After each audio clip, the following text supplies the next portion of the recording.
Flowmingo. What is going on, everybody? My name is Mackenzie, and this is the Flowmingo Show, where each week I talk about what's new in Webflow. So let's kick things off with a redesign. So Webflow did a redesign of their homepage. It's a little bit old school, very 90s, but it's looking good. I'm of course joking. This was a project just for fun, built by Saita Lakatos. It's actually pretty fun. If you click on any of the links, it gives you a old school 404 page, has a website hit counter and pop-up GIFs and such. If you want to check it out, go to wayback.webflow.io. All right, speaking of Webflow, they recently released a blog post recapping the Webflow World Tour. And at the end of the article, they actually talked about what features we can expect in Q4 of 2020. So by the end of the year, you can expect things like nested symbols. So you're going to be able to nest symbols inside of symbols. So building design systems is going to be so much easier. They're also releasing an audit panel, which I believe is the assistant that I mentioned in episode 1 that's going to help you find and fix high-level accessibility issues with your site. We're also going to get asset management folders, which might seem like a small update, but it is much needed. Once you have a site where you have hundreds of images, it can be very overwhelming to find something specific, even with the search. So once this is released, you'll be able to create folders for your icons, folders for your testimonial images, folders for blog posts. So you'll be able to organize it exactly how you want and keep track of everything, which is awesome. They also announced new performance optimization controls, which they just recently released lazy loading on images. So you can now choose whether you want the image to load right when the page loads or wait to have it load until it's scrolled into view. I'm not sure if they're talking specifically about that or if they're talking about something else. Either way, I'm excited to see what's coming down the road for optimization. And then finally, they talked about styling for pseudo classes. And this one is actually out already. You can now style first, last, odd, and even items inside of a collection list. So I think that of course means we won't see user systems or subscriptions or anything like that until 2021. I was personally hoping to see user systems or subscriptions in 2020. I know that was way too optimistic, seeing as that's a massive undertaking, but hopefully that'll be a 2021 feature that we're gonna see. Okay, a project that I saw that absolutely blew my mind was 360 helmet. So what this is, it's a 3D robot helmet. It's very futuristic and it has a 360-degree view using custom code from the 3.js library. It's absolutely mind-blowing, honestly. You can click and scroll around and look at the helmet from all sorts of different angles. But what's insane about this is the reflections on the helmet change depending on the angle that you're looking at it from. Same with the background. You can even change the exposure and the tone mapping and such to get different looks. It even works on mobile somehow, which is kind of crazy. You definitely need to check this one out for yourself. Go to 360helmet.webflow.io. All right, next up, Joseph Berry is at it again. He worked with Oreo to create the Playful network, but just like you'd expect from Joseph Berry, the interactions on it are super fun.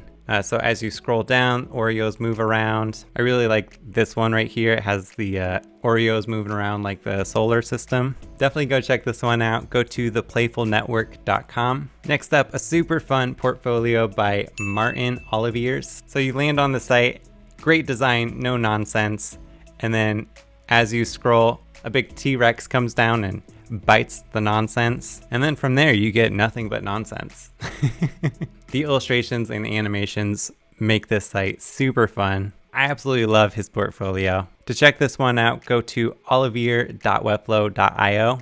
Okay, another cool one was Cause.Work by Hendricks agency. So it's a jobs board to help you find a cause-driven job or freelance gig at nonprofits or social impactful brands. If you go to the standards page, you can even see they blacklist fossil fuel companies, arms companies, tobacco, unethical conglomerates like Amazon and Facebook, for-profit healthcare, etc., etc. So this was built using a combo of Webflow, MemberStack, and Jetboost for the filtering.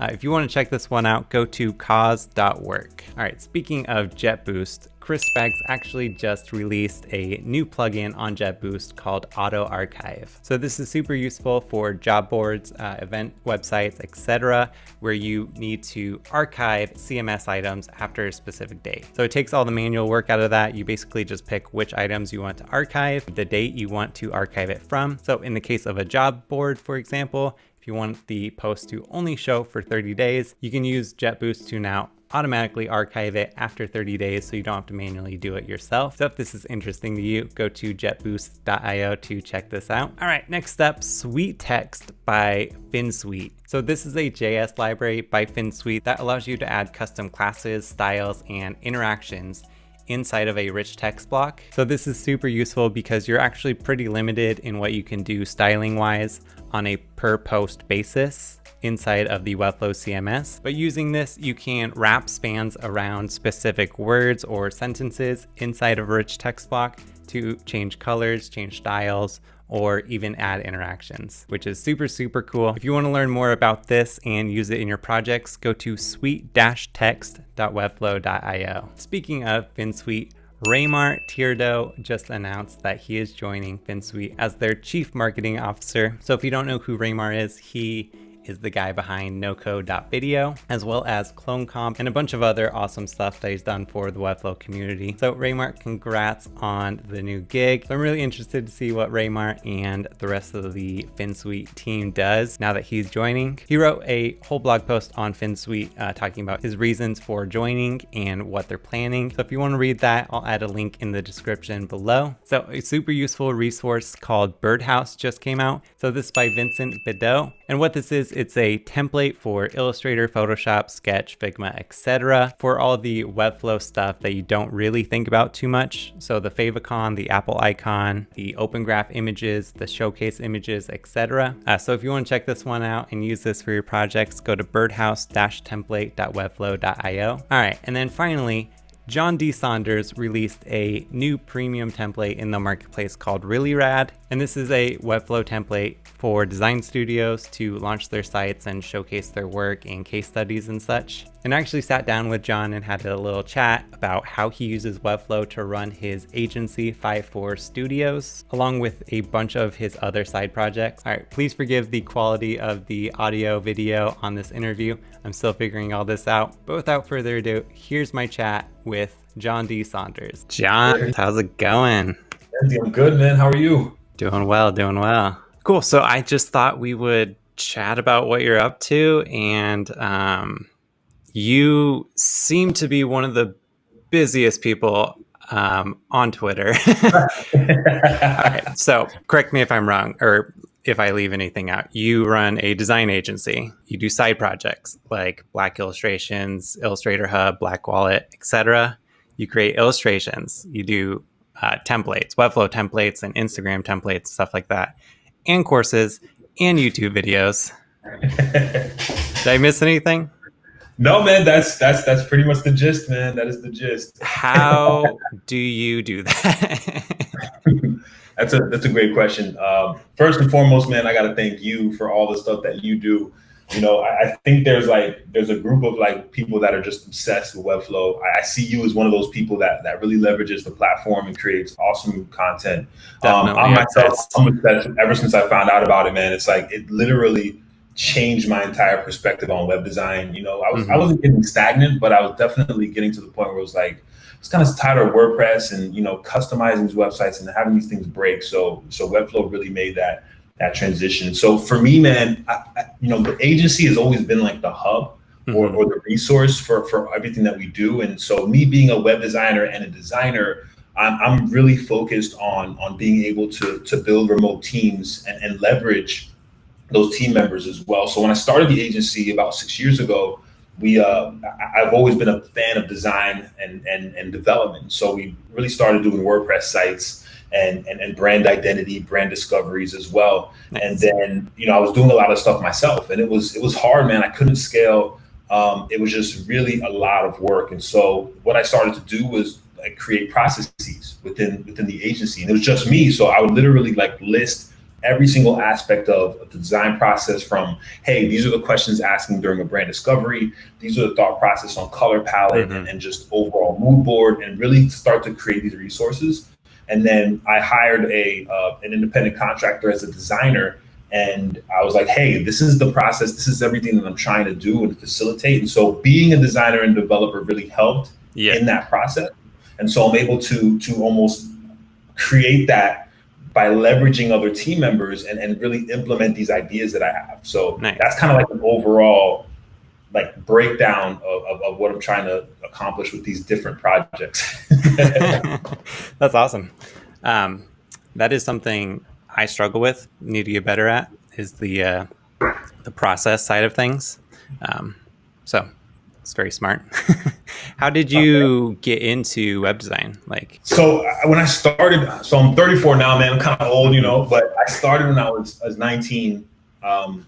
I really started with WordPress, you know. It wasn't in infancy, but Automatic had just become like a major player in the CMS world, because no one had seen anything like it before. It was like, you know, people were building, it was like original no code type of, I wouldn't say original, but it was one of the pioneers in the space where it made web design accessible for everyone, right? The first site I built was for my mom. She was a teacher at the time, and she was doing tutoring. And so I was like, hey, I was doing some research on YouTube. Maybe I'll just build you a website. So I set up cPanel, set up hosting. I created a WordPress site just using HTML and CSS, really. They didn't have like really dope templates like Oxygen and you know, Elementor and Divi yet. So, you know, I built this site, and then we started getting contact forms going through, and I'm like, yo, this is crazy. I had an idea and I made it something tangible by creating this thing on the internet. And that's when I was hooked, man. That's when I really started getting into the space and learning. And so I read as many books as I could. I was always a fan of design and creativity. I'm a big anime comic book fan. So for me, it was being able to like take these creative ideas that I had, and now I can make money by tying that to analytics and user interface and UX design. And it was like I was addicted, man. It's that's pretty much like how I started. And you know, I was able to land a job at an agency, and I just learned so much from being in that space. I ended up becoming the marketing director, and so I got to see both the design and the advertising marketing side. So it was really helpful. That's big. That sounds a lot like mine. Like, I started out doing a blog called Artists Inspire Artists, and I really just wanted to figure out how to change like the background color. And then I was like, oh, how do I change this? Oh, how do I change this? And I just like slowly started tweaking and learning more and more. And that evolved into me creating Webflow, or actually WordPress templates. And then I ended up learning Ruby on Rails, and then found Webflow, and then ditched all the other stuff. Dude, it's insane, man. It really is. It's just, I think a lot of people have the misconception where they think it's just a web builder like Wix or Squarespace. You know, they don't understand that literally you have free reign to create whatever you want. Anything. You can do literally anything. I think there's like some limitations to it, but there's very few. And there's becoming less and less like as time goes on. Exactly. I can't even imagine 3 years from now, man. I know. Once we have like user systems, so I can buy some shares. Yeah, for sure. I totally would. Yeah, but once we have like user systems and subscriptions and logic flows and all that, it's going to be insane. I'm wondering if they're like, you know, kind of testing everything with MemberStack, and maybe they'll just like absorb them into the. I've had that thought too. You know, I don't know. Yeah, you never know. It's definitely a good idea as a software or SaaS company to integrate with Webflow, because you know, they're getting to the point where they could start to just kind of buy these companies and bring them into their stack. But you know, who knows? Yeah, I mean, they did just raise a crazy sum of money, like $70 million. Yeah, I saw that. Crazy. So do you mainly do illustration? Do you mainly do web design? Or are you like out of that stuff nowadays and just like running things? Like, what do you do on a day-to-day? That's a great question. So I'm more so on the analytical kind of creating the process side. Yeah. Now I'm almost like a project manager that's still in tune with what's going on. So I still read design books. I still do dev as well, because I want to be able to articulate my thoughts Yeah. to my team members. And so it's hard, man. It's hard to truly let go of that side because you always want to be a part of that design and development process. But I ultimately, know. if I want to scale these efforts, I have to give up some of those reins. But the best way, the best thing that's worked for me as an agency owner is to really create these processes where it's almost like the things that we're teaching and showing our team members are proprietary to what we do. Mm-hmm. So anytime we bring on a client, we have an onboarding process of, hey, these are the things that we need to get started before our brand discovery. Hey, once we do the brand discovery, these are all the assets that we have. Now I'll sit down with our designer and I'll go through everything and make sure that they can facilitate and get these things done. So for me, I'm now more so in the leadership role. I still do design, I still do development, I still sketch. But most of my time is spent on developing these processes that I can delegate. Very nice. How has like Webflow helped you in your design agency? Man, it's been crazy because before our timeline was usually about 12 weeks for a project from its infancy to launch, right? And that's if they're doing an entire brand identity. So logo, color palette, illustrations, custom icons, all that stuff. So that would be about 12 weeks total, with the design component maybe taking like 4 to 5 weeks. And then the dev taking about 6 weeks. Now, WordPress, it would be like 4 to 8 weeks just to dev because we have to deal with issues, quality assurance. Now, and I'm being completely like transparent, Webflow, the biggest part of the process is really getting the design down for all the responsive screen sizes. And then dev takes like a week and a half. If it's a smaller site, like 15, 16 pages. Yeah. It's just insane, man. It's unreal how you can literally see how you want your website to be laid out and be able to dev it in a week's time. It's just that's incredible. So it's insane. Webflow has saved you like and it 4 to 6 weeks. It's made. I'm sorry to cut you off. No, go ahead. Oh, I was just gonna say it's saved you 4 to 6 weeks on each project. That's huge. Like that's a ton of money. It is, man, and it's really easy to. So a lot of what we'll do is when we close out a project, we have like this launch doc where we send them a Google Doc with like, hey, these are the different features of your website. Yeah, it used to be like a 30-page document, now it's like 8, right? Because Webflow, like literally, if they're using the editor, they can just jump in, make the changes on the fly, and in a lot of cases, we've been able to keep clients on a maintenance plan where we add more case studies, we add more blogs every month. Like that. And now we're not having to focus on, okay, we need to update the plugins. Okay, we need to make sure that the SSL is working. We need to install WordFence to make sure we're not getting malware. So it's taken a lot of those issues out and been made it simple where we can just say, okay, how can we optimize this website and add more content? And so we've been able to add like custom CMSs for like everything, team members, case studies, services. So we can either make those changes or the client can jump in and make those changes on our behalf because it's all through the CMS on the front end of the editor. And we never really, once the site's done, we're only going to the designer to make maybe custom new pages. And one thing that we've added in the last like month is like smaller UI kits. So based on the custom design, we'll just have all the sections on one page where they can kind of like drag and drop if they want to have access. Clever. To design. That's kind of wild. How much. I mean, like when you think about it, like not having to focus on, does my website, is it secure? Does it have an SSL? Is it going to go down? Is a plugin going to break?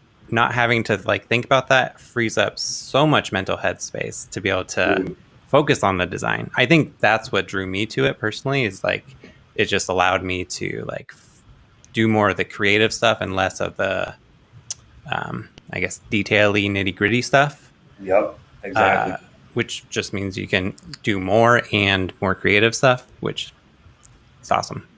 No, it is, man. It really is. And it really comes down to working on perfecting the website and looking at the user experience. And a big part of it for me is, you can go from ideation to development to launch fairly quickly. And then based on user data and analytics, how your website's performing, you can make changes so easily, right? For sure. Just literally drag a section down a page. You can move it to it. You can migrate between sites. I mean, it's just really, really intuitive. And, I think a lot of agencies are going to realize, man, once they test it, it's like, it's night and day. Yeah, definitely. Okay. So besides Webflow, what other no-code tools are you using these days? So let me pull up my tech stack right quick. So one, Airtable is crazy. We have our CRM through Airtable. It's integrated to the website. We use it to capture leads. So Illustrator Hub, for example, which is a platform for finding Black illustrators, we have that integrated with Airtable. So someone fills out the form, it goes on Airtable, it pushes to the CMS, and all of that's facilitated. And people, I think people have a lot of issues where maybe they might not realize, just because Webflow might not have plugins, it has all these additional attributes that can add that continuity. So Airtable is definitely one. I recommend it highly to a lot of folks. Also, InVision or Markup, we use a lot. We've been using Markup mostly, but it's really just to adding notes and comments to prototypes. It's a free platform, free service. Also, Zapier is huge. We probably have 40 to 50 Zaps running right now for one of our sites, and it integrates well with all these different tools. Let's see. Of course, we have Webflow. Podia. Podia is great for courses.